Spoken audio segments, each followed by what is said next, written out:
If you want to win a match of Warzone Solos, then there's a lot of skills that you need to master. You've got to have a good strategy of how you're going to approach the match. You need to know how to win gunfights and how to rotate effectively. In an ideal world, you can perfectly manipulate the game to your advantage, so that you can rack up kills and easily pick up a win. But what if the match doesn't go your way?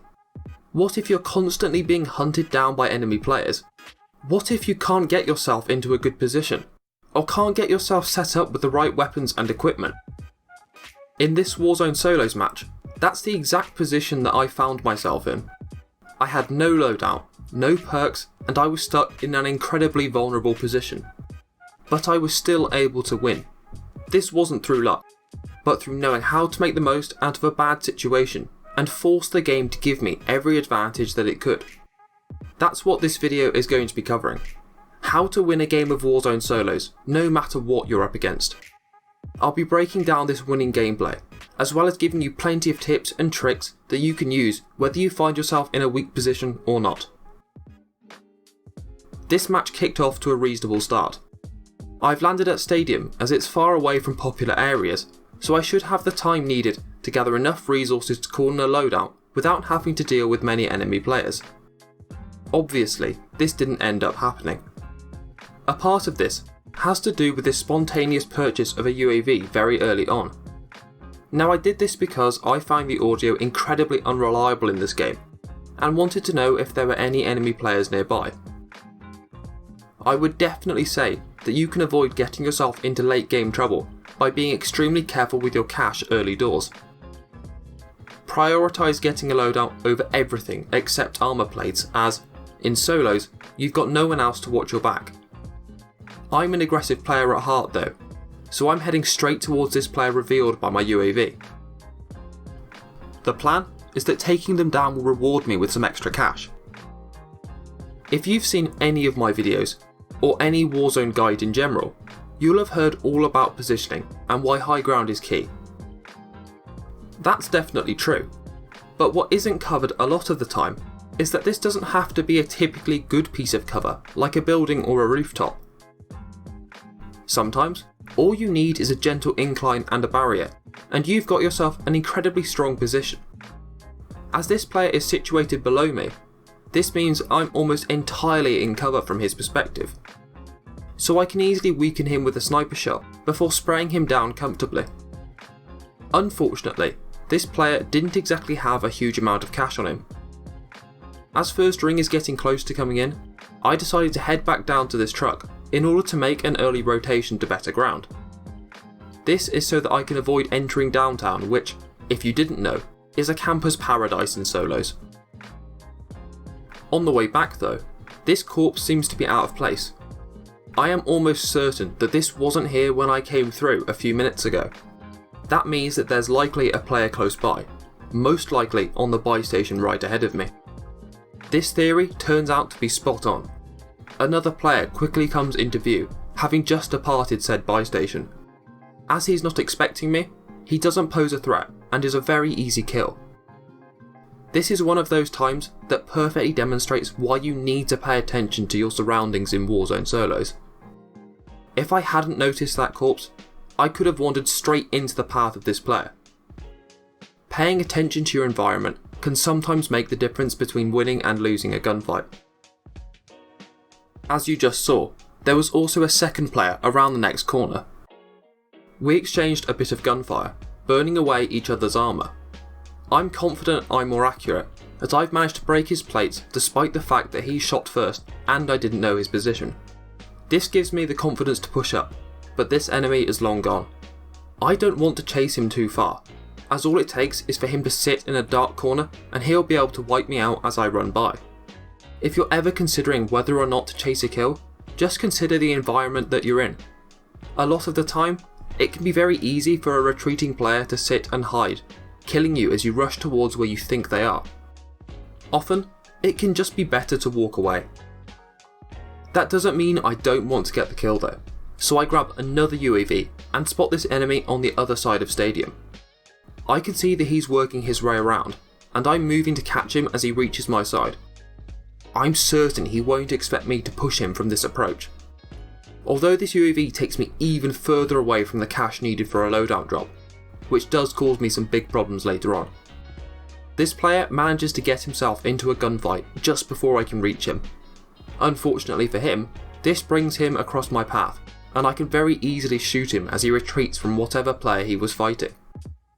Notice how I don't go in for the loot, but instead make sure to quickly get out of the area. Whoever he was fighting would have seen my unsuppressed sniper shot, so has a clear idea of my position. This gives him an instant advantage, so getting out of there fast is in my best interest. This is where things start to get seriously difficult for me. As I'm making my way back towards the truck to rotate, I start taking fire from downtown. This delay means the gas reaches the truck before I do, cutting off my rotation. Then, my random loadout drop spawns, on top of stadium. So now, I'm stuck without a way to rotate and without a loadout. I then tried to make my way back towards the cargo truck at the nearby fire station, but there's a massive gunfight going on there, so that's out of the question. Heading through downtown on foot is a death sentence, so my only option is to grab this quad bike and pray that I'm not shot off it instantly. By some minor miracle, I make it through downtown alive, but little do I know that life only gets worse from here. On the outskirts of Promenade, a truck comes hurtling my way. I can't challenge him as I don't have any explosives, so I'm forced to try and drive away. But this player is committed to hunting me down, so I've got no choice but to try and lose him in this police station. I'm confident this is a player with a loadout, as most players won't act this aggressively unless they're confident in their firepower. I don't particularly fancy fighting this guy, so I grab his truck and escape. But this brings me into an enemy completing a recon contract. Stupidly, I decided to get out and challenge him. All this ends up doing is making me take an unnecessary amount of damage from a sniper that I could have easily avoided. Here's a major tip from me. If you're trying to escape a player, don't stop when you think you spot an easy kill. It didn't get me killed here, but it may as well have done. As I drove to what I thought was safety, I ran through a set of doors and got demolished. I was running without thinking, relying on luck to protect me, and that doesn't work in Warzone. Now I didn't record my gulag because I thought that was the match over. I obviously won it, as I couldn't have won this game otherwise, so this is just a random gulag clip to demonstrate the point that I won. Now I'm back in the Warzone, but in a terrible spot. It's late game, the next zone is coming in shortly, so players will be on the move, and I've got nothing. Due to the nature of the safe zone, I know the forest southwest of Boneyard will be infested with players. My only hope is to drop into Boneyard to try and grab some loot. I'm able to grab an RPG and an AK-47, and they're both very important for reasons that you'll see in a second. I've scrounged up enough cash to buy armour plates, so that's what I do. There's no point me trying to buy a loadout now, as the smoke it gives off will almost certainly get me killed. As I'm not well armed, I need to get myself into a good position, and hope that I can catch a player by surprise. That's why I'm heading out to this building and hoping that I can catch a player rotating into the safe zone in order to pick up a kill and some much needed loot. This does not go to plan. A player comes straight into my building, which I didn't expect, and I'm not able to kill him.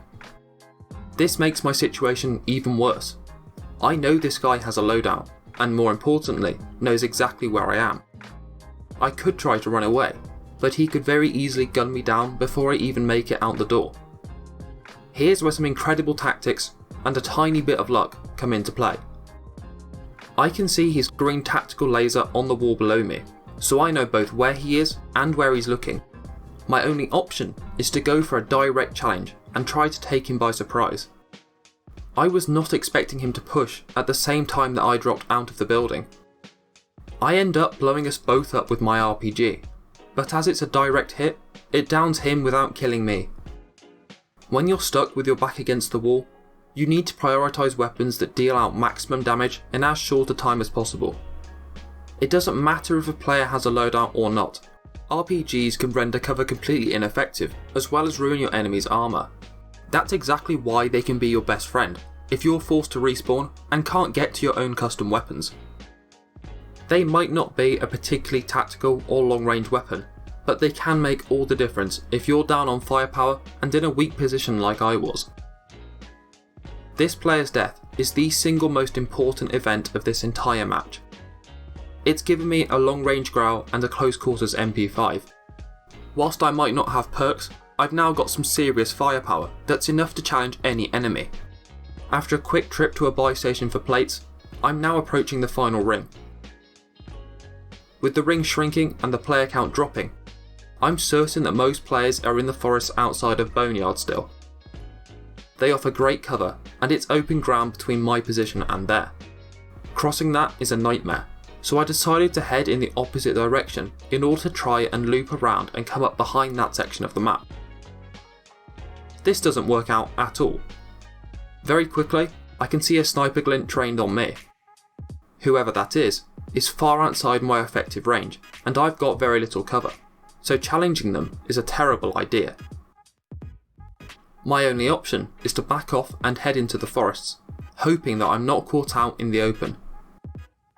Sticking to the edge of gas gives me the best cover possible, as I know most other enemies will have made their rotations long before this point. Luckily, it turns out that I'm right, and I'm now in cover, working my way into the next zone. Remember what I said earlier about paying attention to your surroundings? Well, up ahead, I can see a quad bike that's definitely not in a normal spawn point. That means someone took it here and is most likely still nearby. Thanks to this giveaway, I'm totally prepared for this enemy that I find sat on the edge of zone. If I hadn't have known to look for this player, I could easily have walked right by him and been shot in the back. It's another perfect example of why reading the environment and map can give you a huge advantage over your enemies. On my rotation into the zone, a fresh body is just in front of me. It's still got cash, so I know that this player died recently, and probably from a player not too far away. A sniper glint promptly appears, and I now know who killed this guy. What I also know is the position of this enemy, and as there's only 2 enemies remaining, that leaves me just one more player to find. I've got no choice but to rotate left, using the hills as cover from the sniper, who also now knows my position. Unfortunately, this brings my path across the other remaining solo, and life gets difficult once again. My only cover is this tree, and I know that both enemies now know where I am. I get my armour melted by this close enemy.